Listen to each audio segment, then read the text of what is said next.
Hey everybody, how are you? It's Tuesday night at 9 o'clock, at least on the East Coast. So it's time for Paranormal Lens. Jamie, how are you? Well, it's not 9 o'clock on the West Coast, so it's dinner time here, I guess. I'm good, good. It was a couple days of travel and a little bit of excitement out here. Folks, I'm in Las Vegas this week for work, but the show must go on. So, um, welcome to the Mandalay Bay Resort and Casino in fabulous Las Vegas, Nevada. So, here we are. This is our the first time we've been out of the area of each other, Chad. So, hey, our Yeah. technology still works. Yep. This is so cool. Yep. I was always What scared was to your try week? it when I was on vacation. So, I mean, you're not on vacation. I know. I know. Yeah, well, I mean, you might say that. I mean, it's Las Vegas, really. I, I mean, and you did have a Sunday evening fun I time. did. So, I did. I really did. I so will. I will tell you this. I said this last week. I was planning to go to the Raider game for Sunday Night Football against the Jets, as I coordinated my travel to get here in time, plenty of time to do it, and I did. Um, if anyone's ever in Las Vegas and it's a game day, go to the game. I don't care if you're a Raiders fan or not, and I'm not by any means. Oh my gosh, what an experience! What an atmosphere! Vegas knows how to party. So, and they pulled out all the stops for that game. So, oh, it was so much fun. My ears are still ringing. It was the most loud event I've ever been at, including some significantly loud concerts. Um, and the Raider Nation is they're a bunch of crazy people. So it was fun. It okay. was a lot of fun. So, Anyway, that's not why we're here. no, we're here to talk about ITC. Do you know what it is, Jamie? Um, I want to say it's like Illinois Tool Company or um, No, no, not quite. no, not that. No, I have no idea. To be completely honest. It's on a lot of our tools of the trade. Okay. We'll go that far. It's instrumental transcommunication. Okay. Okay, so you break That was that down. close. Yeah, That was close. No. no, no, no. Anyway, so you break that down. Instrumental, using an instrument. Gotcha. Transcommunication is communication with the spirit world. So using an instrument to communicate with the spirit world. And it's technically defined as communications through any sort of electronic device between spirits and the living. Okay. Does that make sense? It does. Okay, great. So I want to clarify though that this means direct communication with either words or sounds. Because when I first read it, I'm like, oh, does that mean my flashlight or my K2 meter is a ITC device? Not in the way we would consider it. It's so my interpretation of this question is no. You have to get direct responses in either words or sounds. So that's the premise we're going to go on for tonight, and we'll see what I discovered. Sound Okay. good? Yeah. So where did the idea of direct communication with spirits come from? Believe it or not, with the advent of recording devices going back to 1877, two pioneers of the recording and radio industry, Thomas Edison and Guglielmo Marconi, believed that these devices could be used to make contact with the living impaired, as Thomas Edison put it. I sort of like that term. So Um, PC. um, and and then Sir William Crookes and Sir Oliver Lodge. Crookes was the inventor of the cathode ray tube, and Lodge was a leading contributor to radio technology. Both believed that when people passed into the next world, they just moved into a different wavelength. So they were just at a different vibrational wavelength, which is interesting. So now, when I mentioned Thomas Edison, did you equate his name as a paranormal enthusiast? I did not. I would have said inventor, things like that, but no, he was a paranormal enthusiast. There was a story that he published that he was actually working on a device that was called the Edison telephone to the dead. Unfortunately, when he died in 1931, he hadn't been successful in his attempts, so he never got to call home from the other side. But his You know why, works, Chad? why is Chad, that? that's because it's a long distance call. It would have been outrageous back then. Anyway, so his work was based on his belief that consciousness carries on after death. And he said, if our personality survives, then it is strictly logical for over scientific to assume that it retains memory, intellect, other faculties, and knowledge that we acquire in this earth. Therefore, if we can evolve an instrument so delicate as to be affected by our personality as it survives in the next life, such an instrument, when made available, ought to record something. So All right. people just take To buy a that. very scientific look at this stuff. So, Friedrich Jurgensen, who was living in Sweden, is believed to be the first person to be able to make this recording that Edison elicited. He was a painter and an opera singer. In 1957, he bought a tape recorder to record his singing. He started noticing that his recording was being played back. He appeared to sense some strange phenomena. Due to his artistic skills, he believed he had a heightened visual and aural sense. He started noticing strange fade-ins and fade-outs in his recordings, as well as absent recognition of telepathic messages while listening to the recordings. In June of 1959, Friedrich took his recorder to a summer home to record the birds in the wild. While listening to the recording, he heard noises that shouldn't have been there. It sounded like, as he described it, a vibrating of a storm, only the faint chirping of the birds that he had. So he assumed that some of the tubes, because back in that day, these devices would have used tubes, and they got damaged very easily. He assumed that some of the tubes had been damaged, but he continued to listen to the tape. And he said he heard what sounded like a trumpet fanfare that was like an introduction. Like when the kings have a fanfare, he said it sounded like that. Next, he heard a man speaking Norwegian. The voice was very quiet, but could be heard clearly. The voice spoke of nightly bird voices.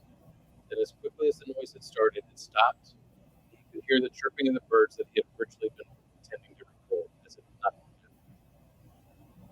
So Jurgensen continued to record and study the voices. At first, he assumed that these voices were from space, or friends from space, as he put it. But soon he came to believe that the voices were from the other side.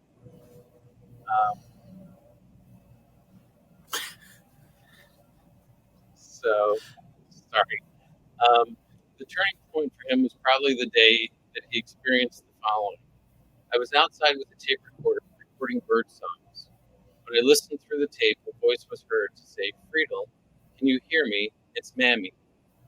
It was my dead mother's voice. Friedel was her special nickname for me. So Jurgensen started his process with only the recorder and the microphone. He would set it up in an empty room, ask questions, and then replay the tape.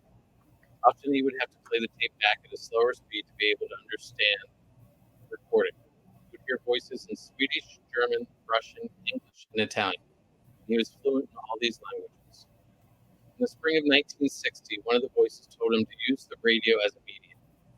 Once he figured out how to connect the radio and the microphone to the tape recorder, he was able to have real-time conversations with the other side. He focused on the frequencies between 1445 and 1500 kilohertz. These frequencies are what we call the AM band. The AM frequency of 1485 kilohertz is now called the Jurgensen frequency. He continued to do this until his death in 1987. Over the years, he made thousands of recordings, gave lectures, and wrote several books. Some of his recordings can be found on a rare CD called From the Studio for Audioscopic Research. Being rare, I wasn't able to get my hands on one. But if you want to listen to it, it's been shared on YouTube, and you can listen to it there. It's broken down into all, I think it's like 20 tracks that he's recorded over the years. So that was sort of interesting. Let's see. The next big name in ITC is Marcello Bacci. Bacci started in 1974, and he worked for about 20 years. Bacci used a shortwave radio and gave public performances of his work in his studio in Grosseto, Italy. Now, interestingly, his studio had been used for seances in years before. His method was called direct radio voice, or DRV. No one knows how Bacci's radio worked, though he did use a shortwave radio with valves tuned to about between 6 and 7.5 megahertz, and he would tune it to a white noise. When a communication would come through, the noise would quiet and the voice came through. When the message was done, the noise would return. As many people do today, people tried to debunk his work, but the results were always the same. Even when he was set up inside a Faraday cage, um, and did his demonstration inside a Faraday cage. Now, I don't know if you know what a Faraday cage is, but it's a cage that doesn't allow any radio or electronic signals to pass through it. So there shouldn't have been anything coming through. So it shouldn't have worked, but it did. So it's interesting. There was a documentary done. I'm not sure what year it was, but the entire documentary was produced in Italian. It's about an hour long. Now, I was lucky enough to find a subtitled version of it that I'm going to play now, Jamie. I hope that's okay. Or at least I'm going to play the intro. Sure. How's that? Do it. All right. Here's the intro.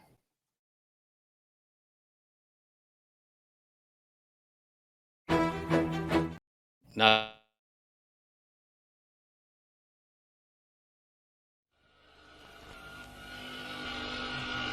Sei lui? Guarda che ci sono, e io sono qui davanti a te.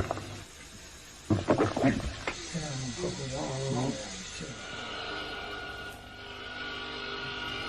Anche per quelli che non credono, certamente questo spirito può parlare.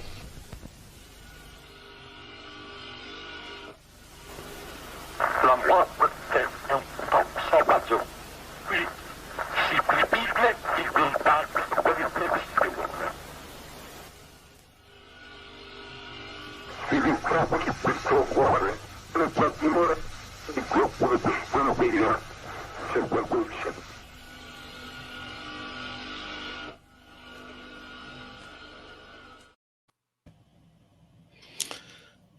So that's how his thing worked. I don't know. I just found it pretty interesting. It's amazing. First of all, should it be accurate and true? And it is every investigator's dream, I think, to have such clarity and context in an EVP, for lack of a better way of calling it, that he experienced there, not just once, but apparently three exchanges. Right. Amazing. Wow. Right. And we're lucky if we get we'll touch on a little bit later in an EVP if we get a word or two, but to have full sentences is pretty amazing. In context sentences. I mean, there was intent in the phrases. Mm-hmm. That's amazing. Yeah.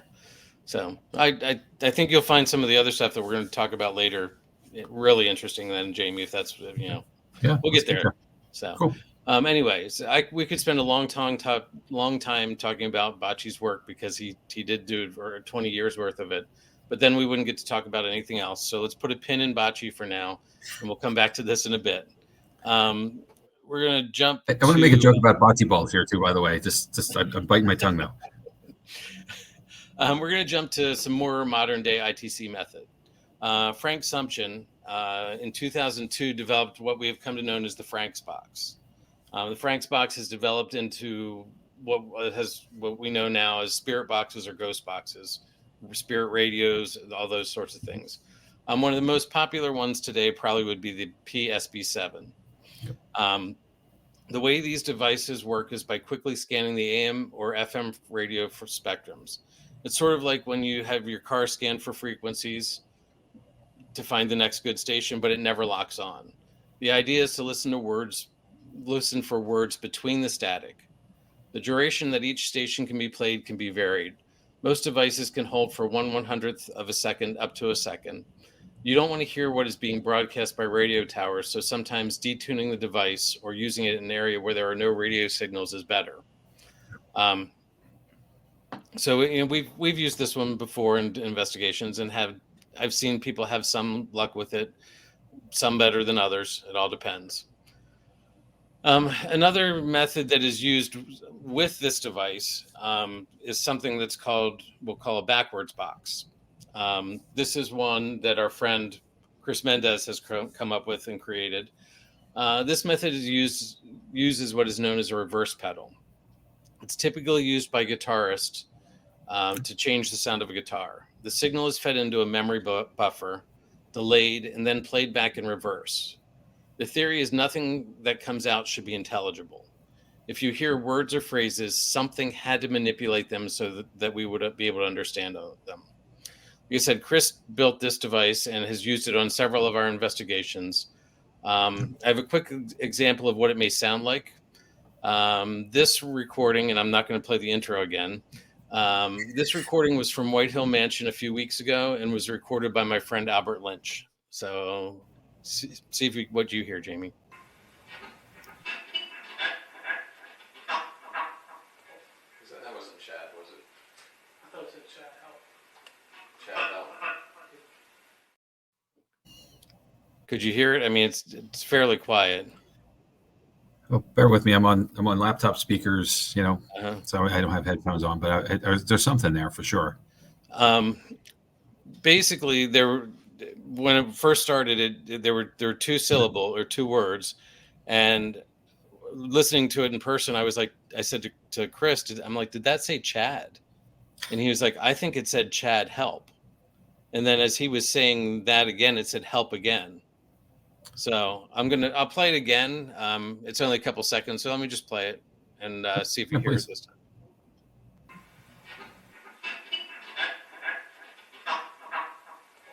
That wasn't Chad, was it?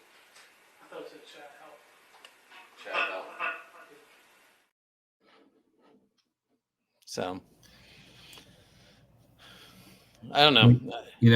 That's the spirit obviously read those billboards around our area that says you need Chad, right? For the law guy.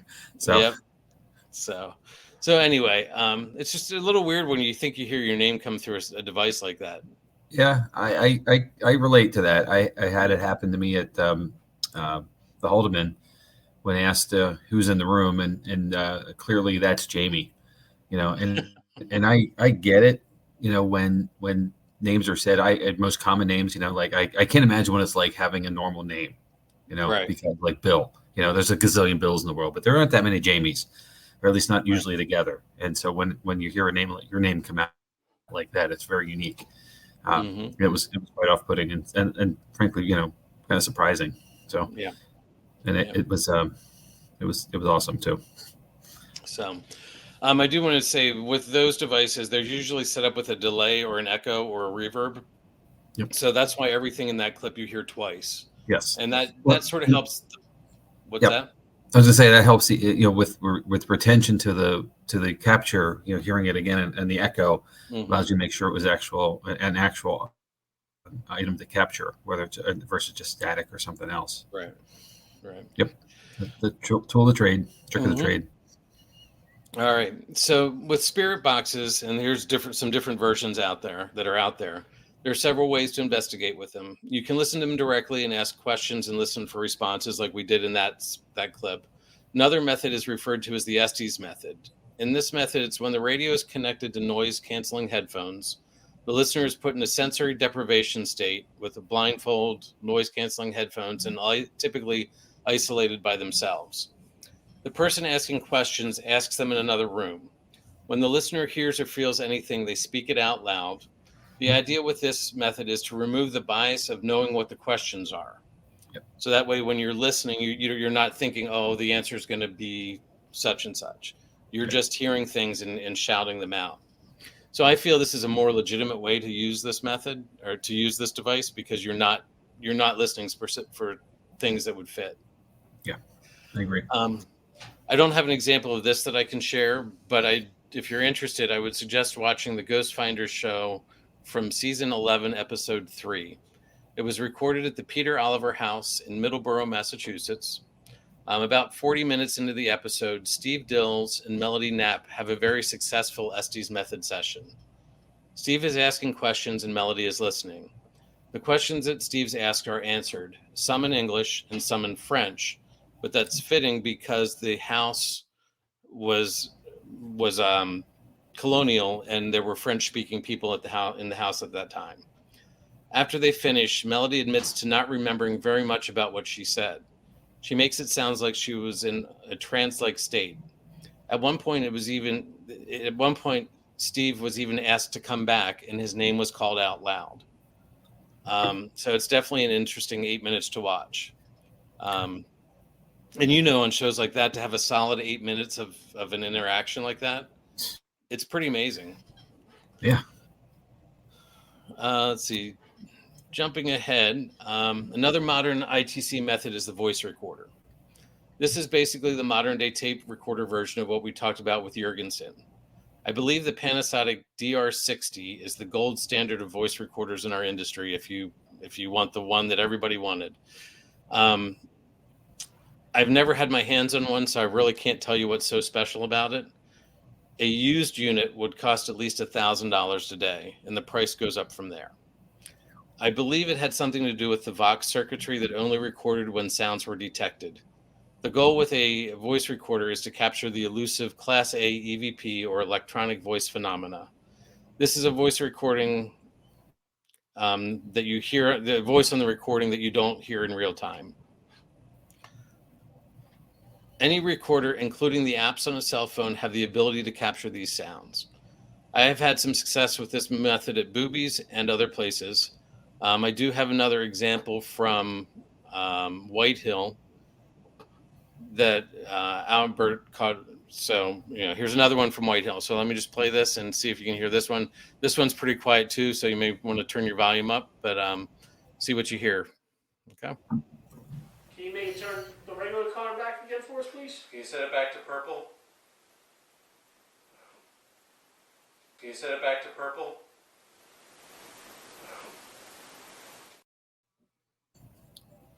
Did you hear it? I think so. I got a no. Yeah, exactly. Yeah. So there. It's funny. It's like, no, I don't want to do that. We were using the tripwire on the floor, and some of the lights had changed colors. And we actually think it was because the batteries were dying, because that's one thing I've noticed when the batteries die in those, it starts going to different colors, and then it'll go to a solid red. Okay. So maybe the response was, no, I can't turn it because it's not me. Right. Yeah. So again, it was pretty interesting. I want to thank Bert for catching that and sharing the recording with us. It's always nice to have things that we've done when we're sharing things like this. So the next set of devices I'm going to lump together, but some people may be insulted by me lumping these together, is the device. It was a device created by Bill Chappelle, is the Ovilus. Now, the original Ovilus was released in April of 2008, so this device goes back a while. It's a small handheld unit that had a dictionary of 512 words, a full phonetic sound bank, and 7 modes of operation. It was described as a handheld device that takes energy readings and creates speech. So what exactly does that mean? Obviously, I don't know the inner workings of the device, but the general premise is that there are different sensors in the device that takes readings.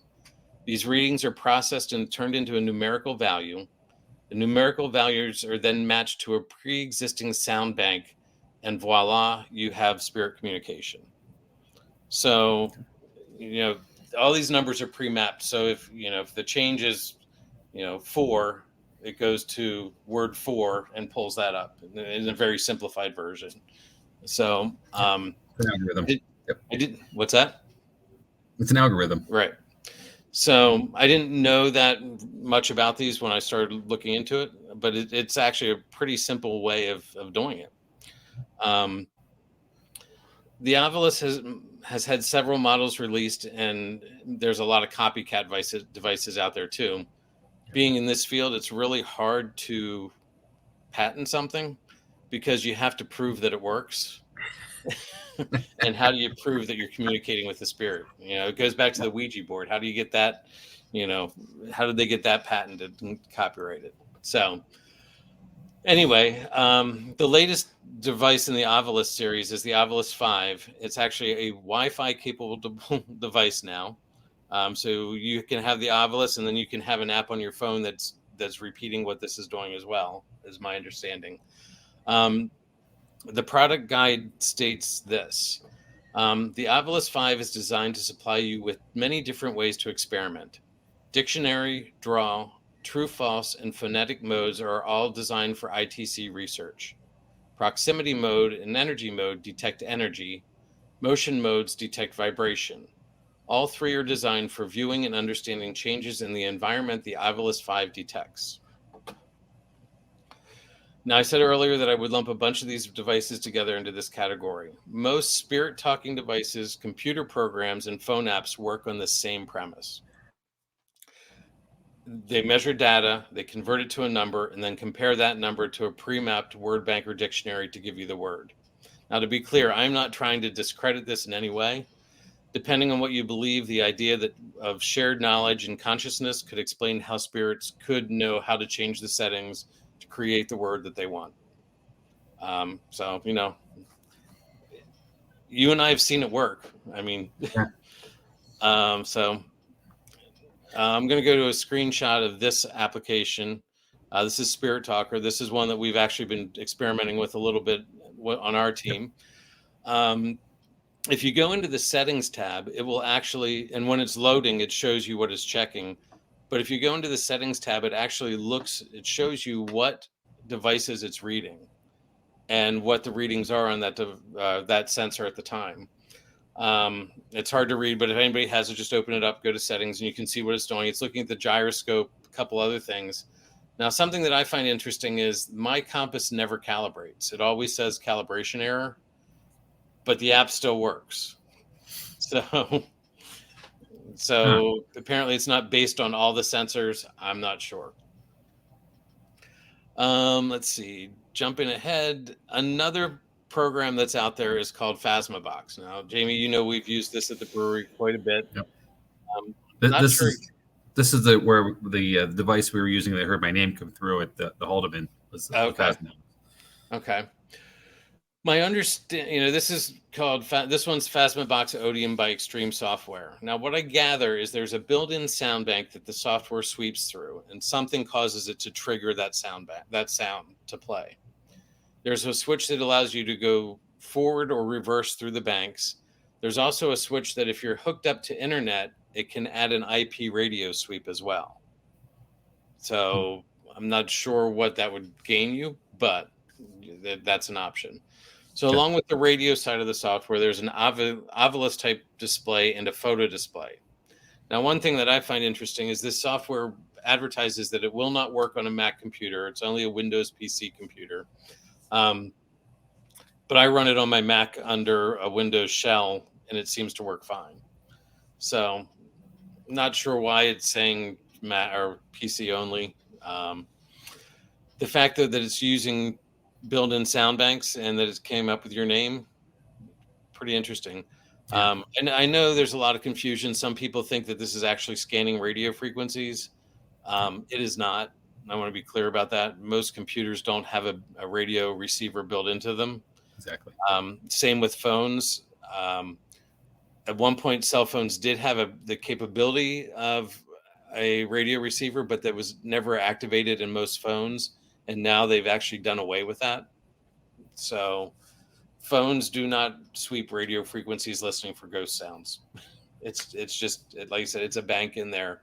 So the only way to get that true frequency sweep is through like a spirit box or one of those devices. So a little bit ago, I said I was going to come back to Bocce's method. This is the method that uses white noise from shortwave to radio frequencies to listen for voices. There's a group of investigators today that has started working with this idea, but they've improved on it. The process has been named Staticom Project. Ron Iacovetti and Lourdes Gonzalez, along with Tony and Cherie Rathman, Chris Algood, and Audra Keeler have been working on this project, and it uses no radio waves. Instead, the source of the noise is only white noise. The noise is run through a software program that translates the noise into audible words. The process is secret, but it seems to work. I had the pleasure of working with Ron and Lourdes when Jotniks went to Red Mill. I was impressed with the results, and I've become really interested in what they do. So this is a little bit of a teaser because Ron and Lourdes will be joining us on December 19th for the show, and they'll go more into what they're willing to share. I do have a couple of clips that I want to play. Now, these are production files that Ron sent me that they put out for like advertising and stuff. So, it's got a little bit of a build up and it repeats things, but they're interesting clips. So I'm going to play the first one, and we'll analyze that after we're done.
Jed, I believe you're muted.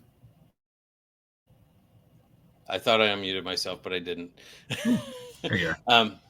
So what I was saying is, Ron was doing this session.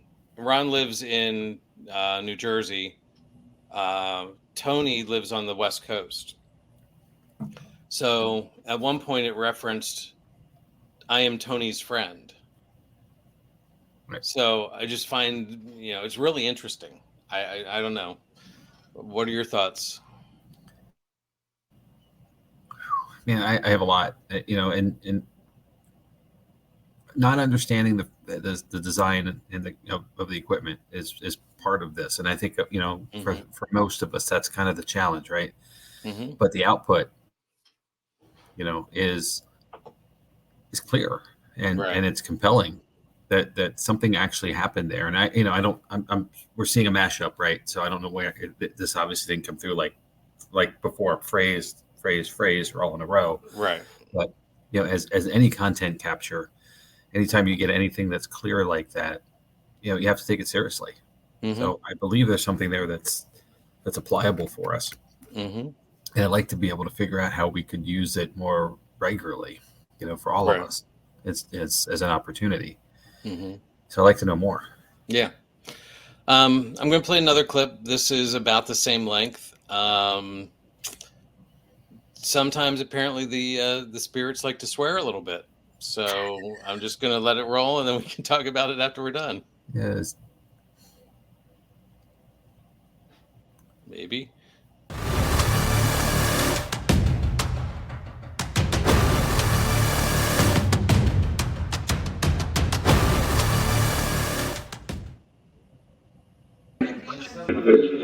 Why are you so angry? Not fair, I heard. You know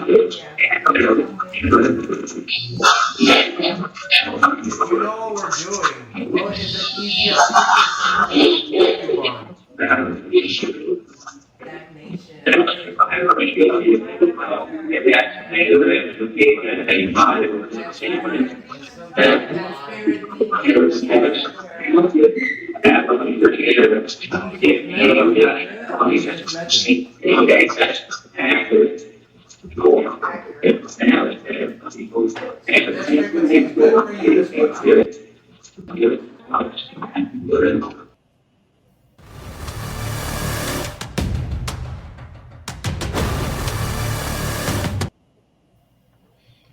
So that was a little more out there and weird, but it was still definitely communication coming through.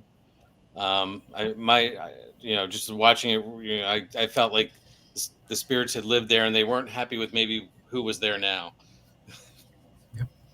So, well, it strikes me that if you've passed, but you're still present, mm-hmm. and you're aware, you're self-aware, but you're not able to be heard or connected to, and then finally you are, what would you say? I mean, Right. And obviously this comes to personality and cause, and there's a lot of things, but what would be what you want to share immediately? I mean, I think you'd let all the, obviously there's frustration, right? Mm-hmm. From it, wanting to be connected with or connect to someone and can't, or at least not be understood. So I could see all of that being a reality. I'd be curious if there was an opportunity to extend that session beyond to optional times going forward, like we do at the brewery, where we get to go back and back and back. Right. I would wonder if the tone would change once the floodgates have calmed, right, and then rationality comes in, perhaps. And you have a rapport established. I will tell you this, Chad, and I don't get angry often, but when I do, I don't make complete sentences. I'm just so mad, and it's like a sputter of stuff, So that's what it sounded like to me, from my own experience, at least, to say that's this the floodgate open and they're letting it loose. Okay, interesting. So I've got one more here, and this one I find really interesting because it's almost like the people talking weren't really listening to what the spirits were saying, but the spirits who were replying were definitely listening to what was going on in the room. So I mean, we'll play it, and then we'll talk about this one too.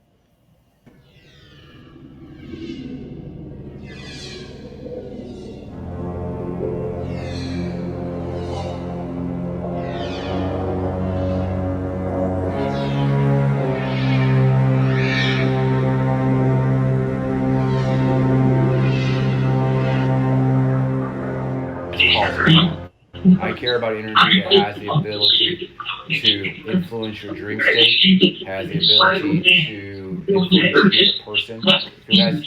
Silent the man. I heard Silent the man. I'm just saying, because you're talking about that. Yeah, I heard that Silent the man. I'm sorry. Go ahead. Oh, it knows I'm coming for it. It knows.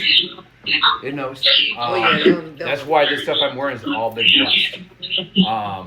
And so, What'd you hear? they are no protection. Ooh, that's what you heard? That's what I'm saying. Jesus Christ says something different. That's right. So, let me look at a timestamp. Yeah, so you can see it better.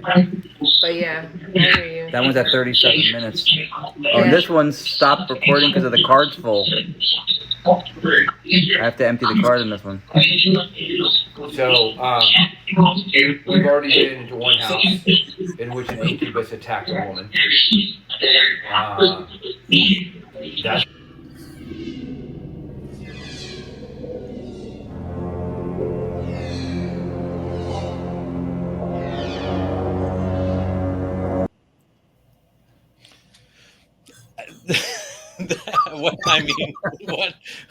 what can you say on that one?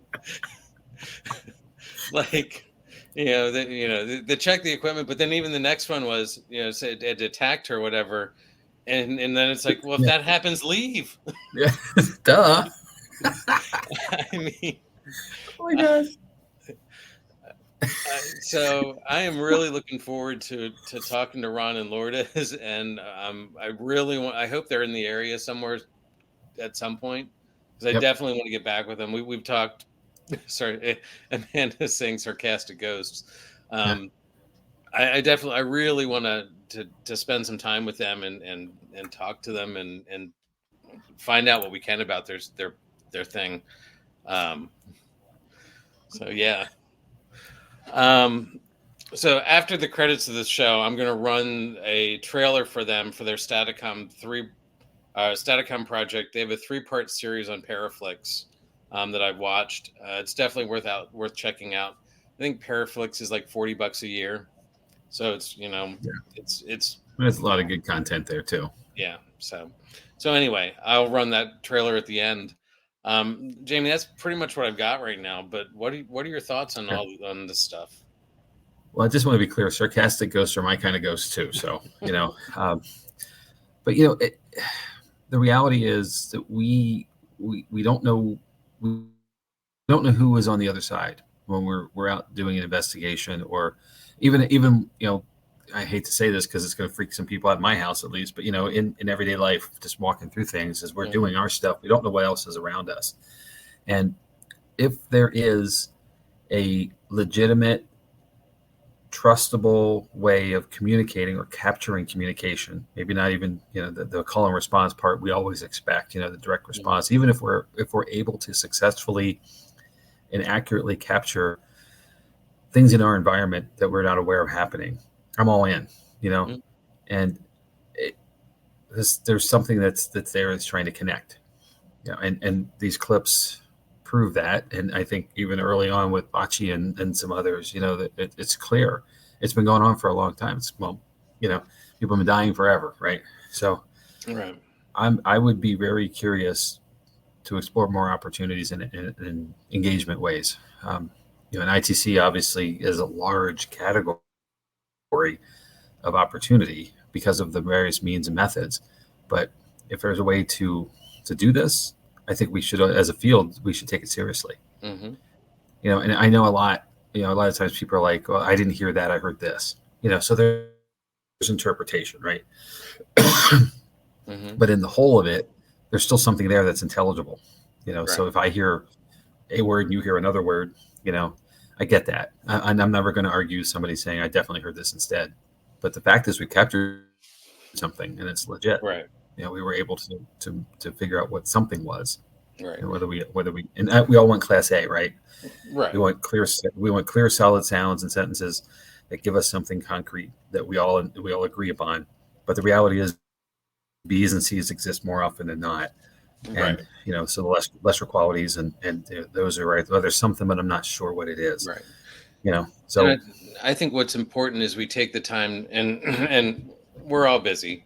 Yeah. But we have to take the time to record what we do, but then it's also analyzing it. If you get a Class B or a Class C, we a lot of times will dismiss it because we don't understand what it says. But Yes. what we need to do is we need to take and we need to hand it off to somebody who has the ability to slow it down or speed it up and take and analyze it a little bit further than just, I got something. Right. Because one of the things that Ron and Lordos will talk about is their process actually slows down the live audio. So when they're playing things back, it goes through a filter that cuts it down to a slower speed. So when Ron is talking and you're listening to it, it sounds like he's sleepy or drunk because it's coming through at that slower cadence. But it's what's allowing us to hear the spirit voices. And some of that is if you believe that spirits work at a higher vibration, it makes sense. Yeah, it does. Well, this is, I'm going to show my age to say this, but it's like a record on a turntable. Mm-hmm. You've got a 45 playing on a 33. It's going to sound, like slow motion sounds. Right. Or the reverse too. You put the 33 on the 45, it's going to sound like chipmunks talking. Alvin Simon Theodore, chipmunks, not wildlife. Real chipmunks. The cartoon. Mm-hmm. So that's not unheard of. But and the problem here, Chad, and I agree with what you've said. I completely agree with what you've said. But my rebut to that would be that people don't have access to the professionalism that you imply they could use. Right. Although there are several very, very good pieces of software out there that can be purchased, but it has to be purchased. And and I don't think anybody who's listening to this or watching this, however you're receiving us, is going to argue with when I say that this field is already expensive enough. Right. With all the things that we have to acquire and the cost of the places to go to things and, et cetera, it's another thing we have to get. And this is for me, this is a hard spot. And I admit this every time we go out to an investigation. The 3 hours that we're somewhere is 3 hours I have to listen to audio and 3 hours I have to watch a video. And or it doesn't, it's not 3 hours. Sometimes it's 6 hours, depending. 3 hours, the equal amount of time back on each device and finding the time to do that. And we have a regular cadence of events, right? We're every other weekend. So with the brewery at least, and then other things that we add in that we get to do on our own as either individuals or team, it really becomes challenging to sit down and spend the time on top of the daily lives that we all have. Mm-hmm. And, I love the idea of when you watch a show, and I think the old school Ghost Hunters was where it clicked for me with the original cast. They all sit down in a hotel room, what looks like the next day, and start reviewing evidence side by side. And, one's Right. doing one, one's doing another, one's taps, pun intended, perhaps, taps the other one on the shoulder Mm-hmm. and says, hey, listen, and they're like, oh yeah, there's clearly something there. I'd like to think they do that for everything, but I also know there's a production crew there going through stuff as well and giving them cute things to say, hey, look at this. That's how they got there. Yeah. I don't have a production crew. You don't? You don't either. You do. You might actually. No, I don't. Depends where Emmy is, right? But the idea of it is it's so much harder for us as just average Joes in the field Mm-hmm. to get to this. It is. And then Yeah. it's very easy to dismiss those lower quality EVPs as something else instead of giving it the full attention that you could should you have the better processing software Mm-hmm. and more time to commit to get through everything. Yeah. So I hate to say this, but I think we're probably throwing away the baby with the bathwater at times. Yep. And getting rid of evidence because we don't have the ability, time, and or talent, being software and or editing skills, Right. to get to it, to give it the proper attention that it really deserves. Yeah. Now, it's hard to say that out loud, but I hate to say it too, Yeah. but it's likely a reality for Yeah. many in the field, Well, including and- myself at times. I won't argue it. And Amanda's comment here, it is hard. Like even having the software doesn't make it happen. It's figuring out Stuff on how to use it.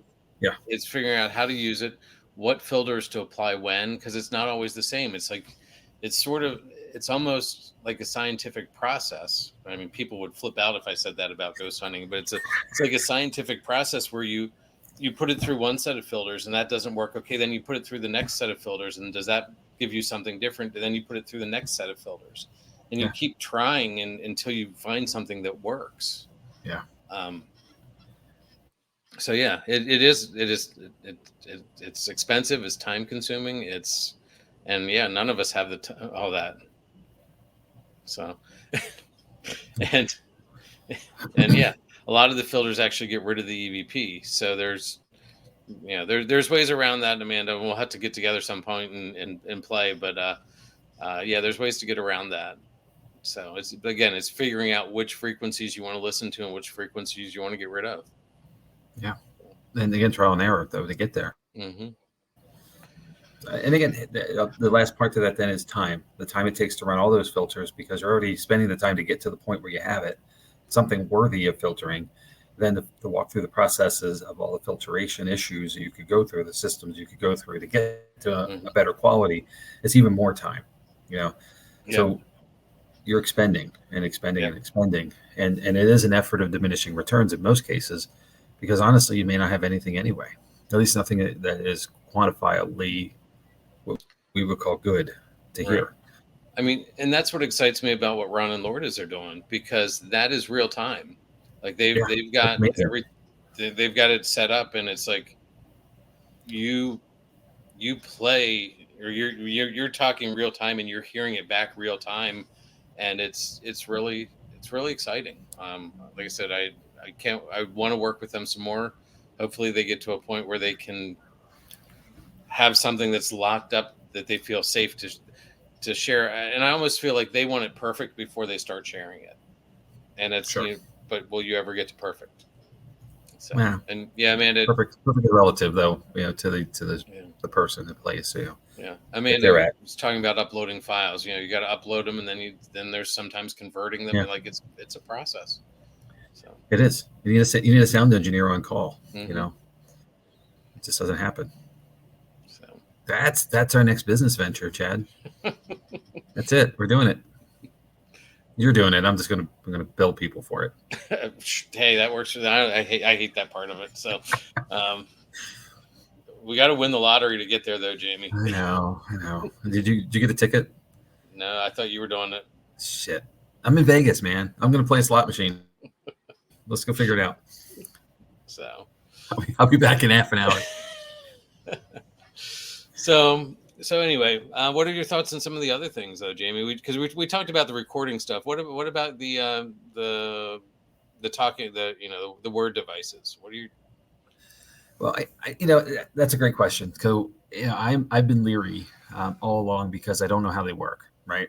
So, and then because we tend to buy into things because they have an instant result, and that gets us excited because we're capturing things.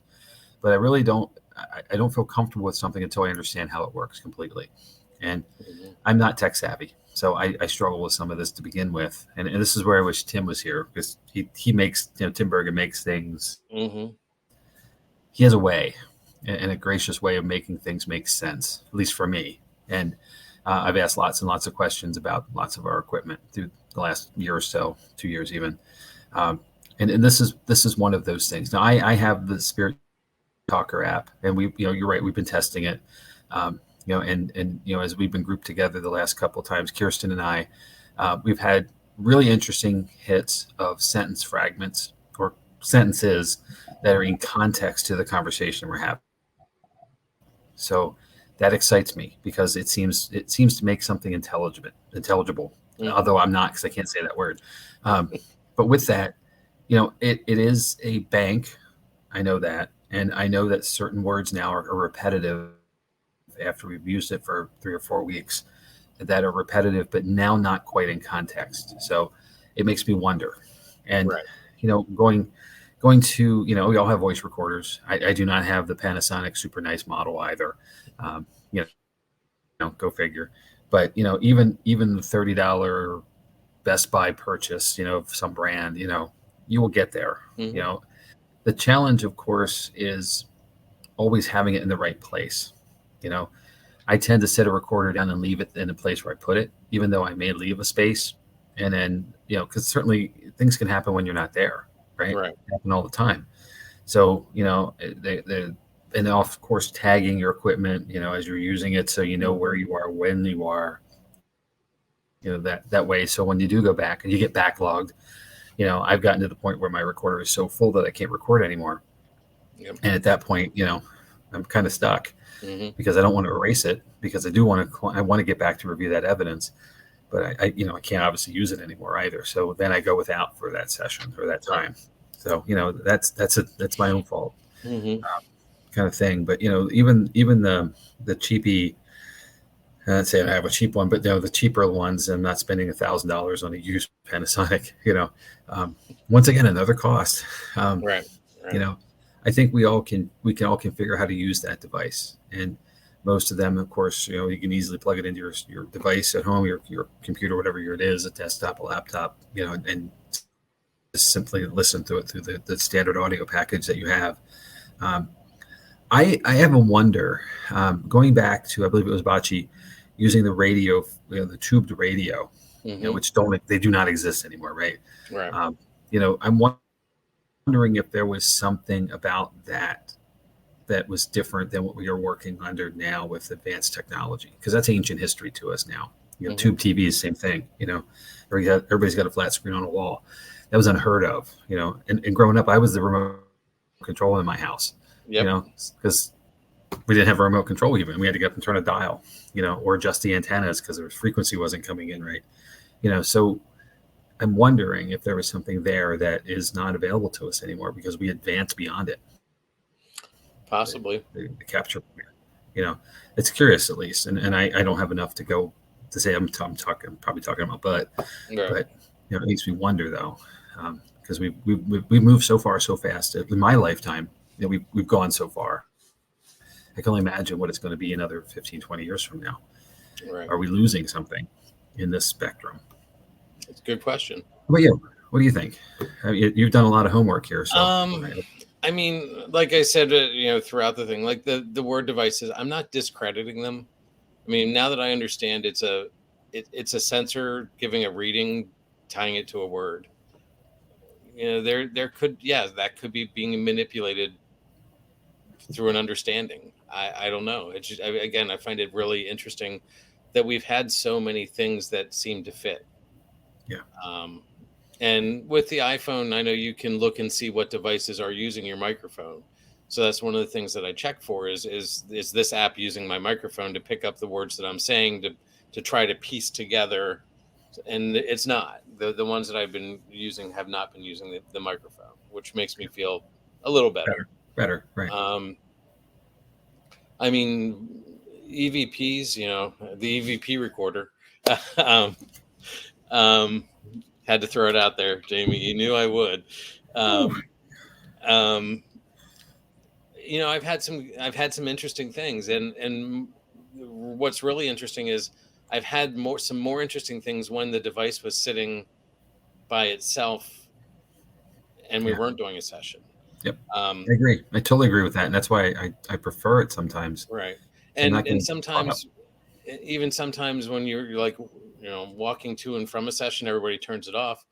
Well, sometimes I've heard that is when you can get some really interesting things, because you're having a conversation with people, and you're getting input from the spirit world that you don't know you're getting, but it's sometimes showing up on tape. I think I alluded to it in one other episode. Is I have a recording from Boobies that I had left the tape recorder, or the digital recorder, by the girls' room up where it's the bathroom. It's called an EVP recorder, sir. Yeah. Get it right. I left the recorder up by the bathrooms where we think the girls' rooms were, and I got a conversation with a bunch of, sounds like teenagers, but the room should have been empty because we didn't have any kids there that night. The room should have been empty because it was one of those nights where we had 2 groups and not 3 groups. Okay. Small crowd. Okay. So there shouldn't have been anybody in. Unfortunately, I don't have a camera in the area to know that there weren't some kids upstairs at the hotel that walked through. Sure. There's somebody out on the fire escape or something outside the door. Right. There's an access door there. So, and that, that's the other thing is, it's great to record it, but you got to have that documentation, that the secondary proof. Yeah.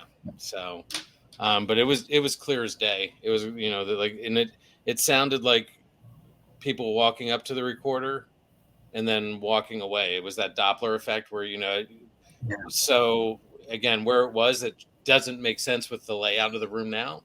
So, I've got things that make me lean both ways, but I don't know.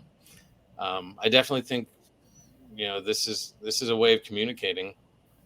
I think it's something that's much easier than developing the skills to do it as a medium or things like that, because it's something that we all have access to. Maybe expensive, but we have access to it. So, but it's another thing, right?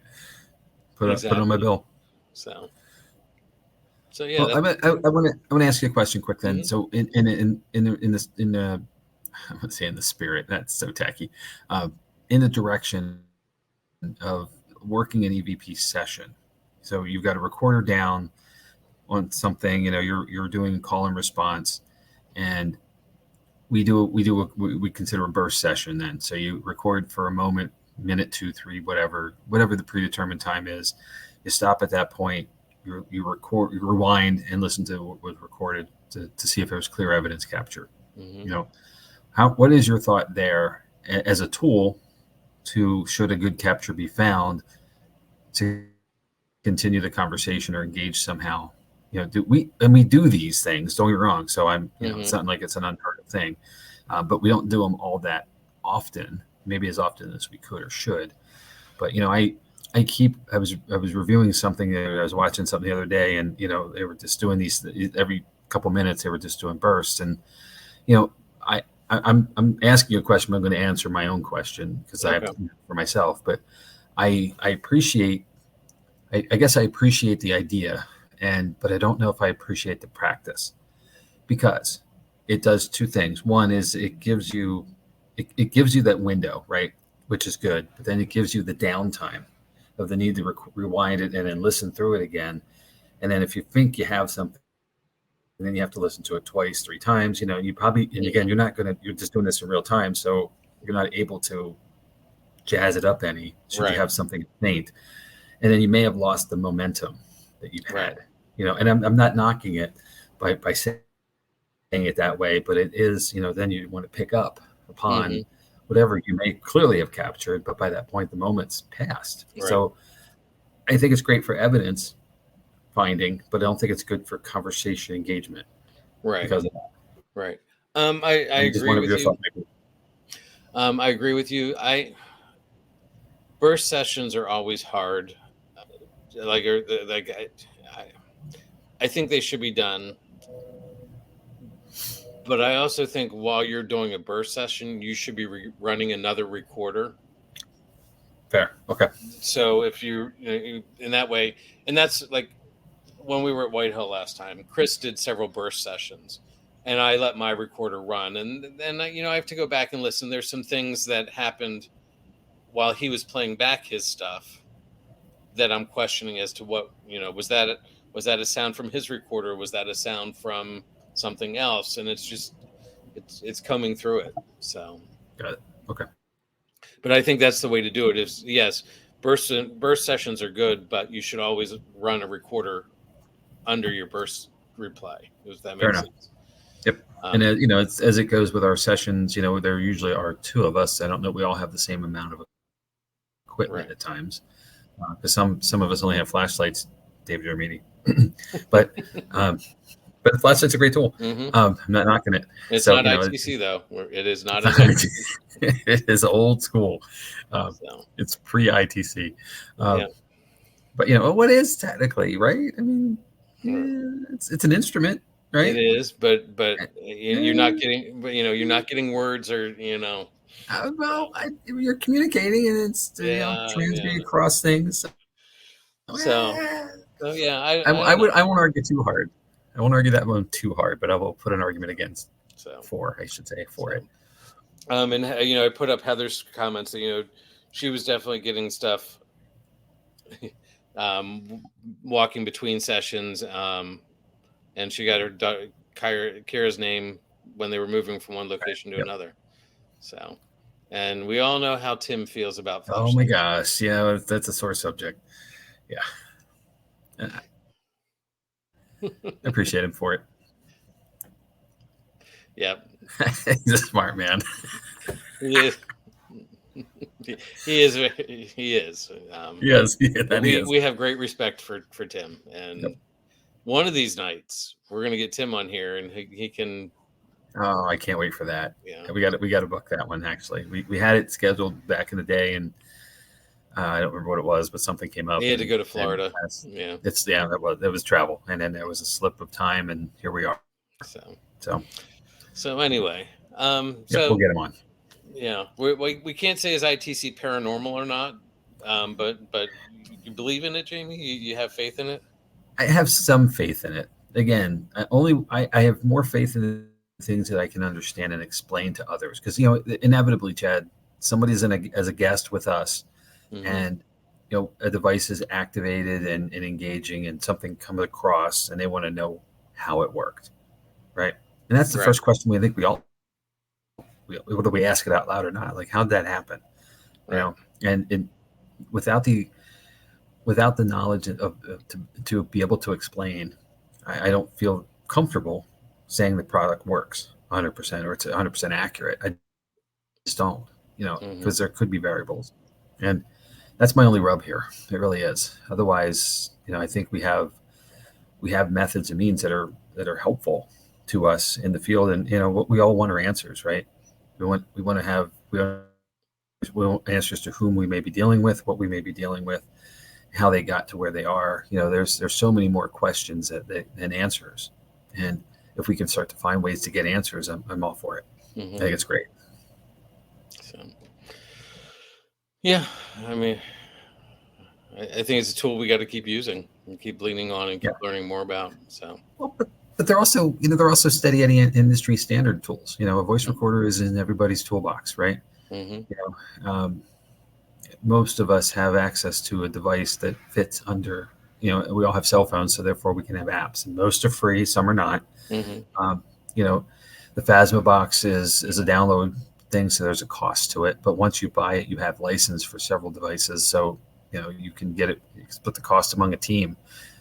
It works better that way, perhaps than it does a straight up cost. So you can defer some of these things and have more tools. And anything that has that runs on power, you got to make sure you have enough battery. But that's and backup batteries, because when we were at Whitehill, start draining, right? Something was draining our batteries that night. Yep. Like all of us experienced that. So. That's amazing, especially when it's a team experience instead of just a one-off. So, and actually, Kyle, failure. In a follow up with Kyle, he said that's been happening quite frequently here of late. Wow. So who knows? So, we should probably wrap this up, Jamie. I didn't realize we've gone over an hour already. Dude, we could go a lot longer. I know, right? This is a great topic. I'm so happy you came up with it. Yeah, thank you. It's been fun. So let me throw up some information about what's coming up. All right. Wow. Well, this Saturday, right? This big day, because we got the guy that did this book. And thanks for loaning. This is Chad's, by the way. It has this, and this is what's going to happen. Come Saturday evening, get a copy, get it autographed and signed by Daryl. I read this on the flight in, and I had like 6 hours. So this is not a hard read by any means, but it's an intriguing read. His experience going out to the House of Wills in East Cleveland, a property that has had a gazillion uses through many years. It's got quite a storied history, been idled for quite a while. And Daryl had a night that he will never forget. And he has a fantastic way of, he's a very personable dude. And you'll find that if you've met him, you know that already. But if you haven't, you'll find it Saturday evening and hopefully some other time you get to meet him. But he takes his personable approach to people, to the story. And that made it the easy read. I know him, so therefore I read the book in his voice in my head as I was reading. This is weird, really weird. But he's coming in Saturday evening from 7:30 to 9. He'll be at the Bottling Works at the brewery, and then I believe he's going to join us at least for a while for the investigative process that starts shortly after. So I'm not sure he's going to be able to stay, but let's see, have an update that I don't have. No. At least from 9 to 10, he'll be upstairs for more of a private meet and greet with whoever. If you have a ticket, and last time I looked, there were definitely tickets available. There's a few. If you have a ticket, he will be there for more of a one-on-one conversation without the big crowd of the Bottling Works. So. Yep. So, and that's the investigation follows at 10 o'clock. The normal time for us to start 10:30 actually, and then we'll go through the evening and hit all the hot spots of the brewery, and then there's only 2 sessions left the rest of the year, in the 2nd and 16th of December. So tickets are still available for those nights as well, but they're starting to fill up. If you have a paranormal enthusiast in your family and your friend circle, this is a great Christmas gift as well. So it doesn't have to be in these events, but it can be done as a gift certificate. But it's really a fun gift to give people. I gave somebody a gift of one of these events one time, and they never left us alone. And now they're on the. Now it's you, dude. It's you. I know, and I appreciate that. Thank you very much. And here we are, all these years later, right? Yep. So, it is a fun time. So we say fun, but we take it seriously as well. Yeah. So, it's always a learning experience for all of us when we approach an investigation. Guests bring a lot of energy and good questions and experience of their own to the table. So we all learn something through the process. So we hope to see you out there. Yep. And let's go ahead and here's the tentative schedule for the next couple weeks. Subject to change, right? Yeah, we just talked about this. Yep. So next week I'm going to cover Nazca lines, and a quick teaser for this. Southern Peru has a desert area, a very dry and arid place at least. And back in the 1920s, this area of what are now called Nazca lines, which are from a native civilization that was there. These are basically kind of like petroglyphic elements that were drawn into the ground via rocks and oyster shells and things of that nature that predominantly display graphic designs of things in nature, animals, clouds, flowers, all kinds of different things. There's several hundred of them over this massively wide area that, because of the arid element in the space, have been preserved through time. They haven't, there's not a lot of water there, so the erosion did not happen. The stand, that is present in the area is blown off by wind because it's a flat, dry area space. We really did. I think it was the 1940s even. We didn't really understand how many were there because then we started flying over the area and getting it all from the air. So I'm going to talk about it a bit, how it happened, what the belief of why they're there, and show a lot of the graphic imagery of it all, so we have a better understanding. But it's a fascinating thing. It's something as I was going through my young adult life, my collegiate career was trying to become an archaeologist, and this space captured my attention immediately, and it has never left me. So if you'll indulge me a little bit on this one, I will be happy to talk to you about it and see what we think. Good. Okay. And Skinwalker, dude, yay! Finally, right? This is exciting. And having Steve Dills come in, he's been there, done that. That's going to be super cool. And a near and dear thing, of course, to us regionally is the Jersey Devil. That's going to be pretty cool. You can't get through the holiday season without Krampus, right? So this is where the change in time may come. Apparently, and Chad informed me of this before the episode, but it looks like December 5th we may switch because that is Krampus Day. There's a day for everything, right? So why not? And then wrapping up the year, or pretty close to the end of the year, the Staticon project, as we talked about, having Ron and Lourdes join us and give us the full scoop on their project. So, which looks really, really exciting. I'm looking forward to this one too. So yeah. So and then it'll be the new year before we know it. Right? It will. Wow. Yeah, we haven't talked about whether we're doing the week between Christmas and New Year. We'll figure that out and let everybody know. But we'll see. But we might have to do a greatest hits episode. We could, yeah. So we'll see. So yeah, and then the only other thing is our social medias. The usual stuff. Yep. Yeah, and please, as always, we're always looking for content and interest that you guys have, for episodes to come up. We've got a schedule, we've got some plans at least, but they're all flexible. If there's a hot topic or an interest peaked, from anything out there in the world that you come across, let us know. Drop us a comment. A lot of you know how to reach us directly. Feel free to. We're happy to indulge and move into that topic as well and get on our schedule. So. Just a little time to do a little research, just a little bit anyway, so we sound like we know what we're talking about. But we'll be happy to jump in. Yeah, definitely. So, All right. Well, any parting thoughts? Man, another one in the books. What was this, number 3,000 or so? 30. This was 30. 30. We look good for 30. Yeah, believe it or not. Yeah. The last time you said that. There it is, episode 30 up in the corner. So. Episode 30. All right. So I'm going to roll the outro, and like I said, at the end of our credits, if you have time to stick around, it's a 3-minute trailer for their show. Check it out. If you get a chance to check it out on Paraflix, great. Have some background before they come and do our show on the 19th. Yep. So you got a month to get some homework done. Mm-hmm. So, all right, Jamie, should I roll it? You got anything last Good, minute? Chad. Thanks, everybody.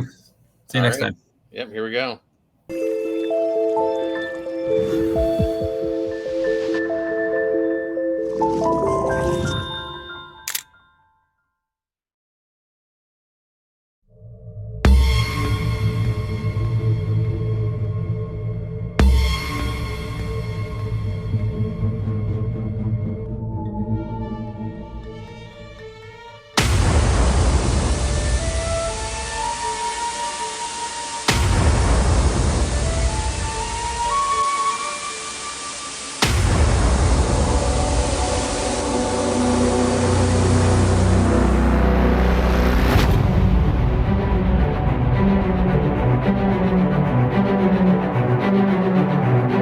My name is Tracy. Can you tell me your name?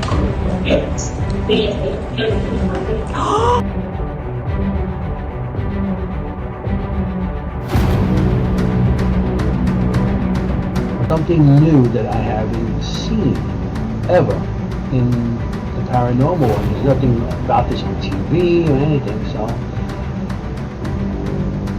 I figure let's give it a shot.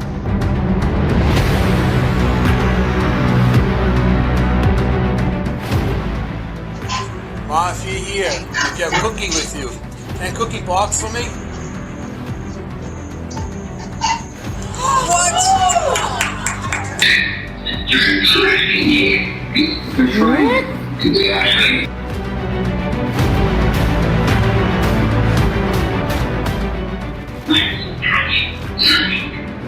I couldn't get radio reception or cell phone reception. There's literally no signal being broadcast from the tower that gets into this part of the earth.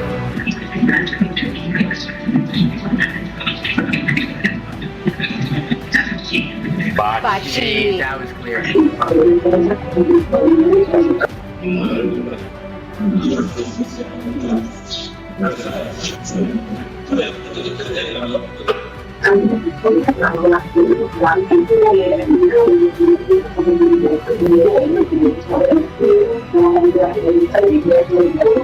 Did I just hear Ron Yacovetti?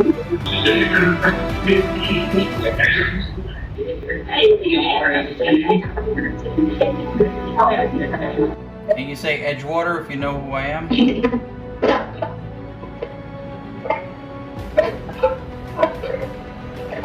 I heard it.